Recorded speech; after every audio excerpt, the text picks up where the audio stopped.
High friends, welcome to my channel Sumi মায়ের রান্নাঘর। আজ আমি বানাবো দারুণ স্বাদের নরম তুলতুলে পুরভরা তালের পিঠে। এর জন্য আমি দুটো বড় তাল নিয়েছি। তালগুলোকে ভালো করে জল দিয়ে ধুয়ে জলটা ঝরিয়ে রেখেছি।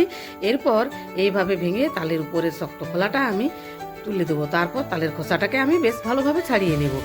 এরপর একটা পাত্রে আমি তালটাকে রেখে আটিগুলো আলাদা করে নেব। তারপর হাত দিয়ে একটুকু নরম করে আমি এরকম তাল মাড়ার সাহায্যে তালটা মেরে নেব। আমার সমস্ত তালের পিউরি বার করা হয়ে গেছে। এখন একটা আমি ছাকনা দিয়ে এটার থেকে ছিবড়েটা আলাদা করে নেব। এটাতে আমার অনেকটা সময় লেগেছে। এরপর গ্যাস ওভেনের উপর একটা কড়াই বসিয়ে তালের কাঠটা আমি দিয়ে দেবো। তারপরে দিয়ে 3 চামচ চিনি, 1 চামচ নুন দিয়ে বেশ ভালো করে নাড়াচাড়া করে ফুটিয়ে নেব। গ্যাস ওভেনের উপর একটা কড়াই বসিয়ে এতে আমি 1 লিটার মতো দুধ নিয়েছি। তারপর দুধটাকে জাল দিয়ে বেশ ভালোভাবে ঘন করে নিয়েছি। এখন এটাকে বারবার নাড়াচাড়া করে একটা পুর বানিয়ে নেব। দুধটা আমার মরে গেছে, পুরটা প্রায় রেডি হয়ে গেছে। এখন এতে আমি 3 চামচ মতো চিনি দিয়ে দেব। তারপর বেশ কয়েকবার নাড়াচাড়া করে নেব, তাহলে আমার পুর রেডি। এখন তালের পিঠে বানানোর জন্য একটা বড় পাত্রে আমি 3 বাটির মতো চালের গুঁড়ো নিয়েছি। তারপর তালের পিউরিটা আমি অল্প অল্প করে নিয়ে নেব। তারপর এইভাবে আমি একটা ডো বানিয়ে নেব।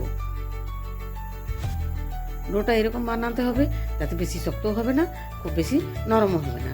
ঠিক এইভাবে আমি ডোটা বানিয়ে নিয়েছি।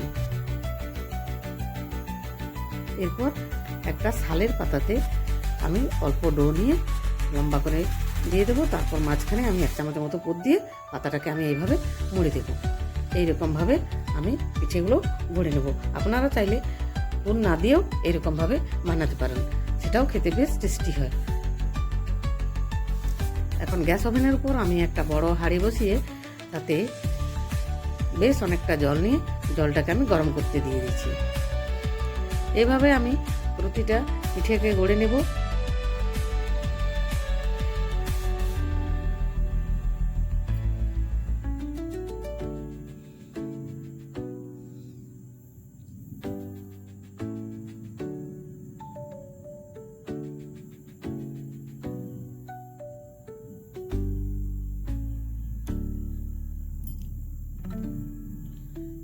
জলটা বেশ ভালোভাবে গরম হয়েছে, জল ফুটে উঠেছে।